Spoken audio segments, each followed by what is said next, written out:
একদিন খরগোশের বাড়ির উপরে একটা প্লেন ল্যান্ড করে। তখন খরগোশ বেরিয়ে আসে এবং সোজা বিমানে উঠে যায়।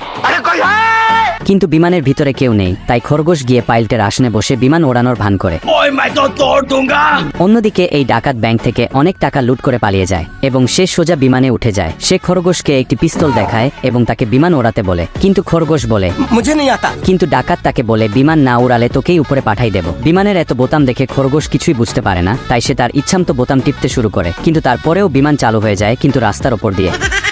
তারপর তাদের সামনে একটি বিল্ডিং এসে যায়, যা দেখে খরগোশ বিমানটিকে চাঁদের দিকে নিয়ে যায় এবং তারপর আবার হঠাৎ এটিকে নিচের দিকে ঘুরিয়ে দেয়, যার কারণে ডাকাতের অবস্থা 12টা বেজে যায়। কিন্তু খরগোশটি বিমান কিভাবে ওড়াতে হয় এই নিয়ে একটি বই পড়ছিল। তখন ডাকাত দেখতে পায় যে বিমানটি মাটিতে পড়তে চলেছে। তখন খরগোশটি বিমান ওড়ানোর বই পড়ে শুধু একটা বাটনে টিপ দিয়েই বিমানটি আবার আকাশে পাঠিয়ে দেয়। ডাকাত তখন খরগোশকে মারার জন্য তার দিকে বন্দুক নিশানা করে, আর খরগোশ তখন একটা বাটন চেপে ডাকাতকে নিচে পাঠিয়ে দেয়। তারপর খরগোশ ডাকাতের ওপর রাগ হয়ে প্লেনের কন্ট্রোলার ভেঙে বাইরে ফেলে দেয়, যা দেখে একটা রোবট প্যারাশুট নিয়ে প্লেন থেকে লাফ মেরে দেয় এবং ডাকাত এটা দেখে সেও তার চুরি করা টাকা নিয়ে প্লেন থেকে লাফ মেরে দেয়, কিন্তু বেচারা সোজা গিয়ে পুলিশের গাড়ির ওপর গিয়ে ল্যান্ডিং করে।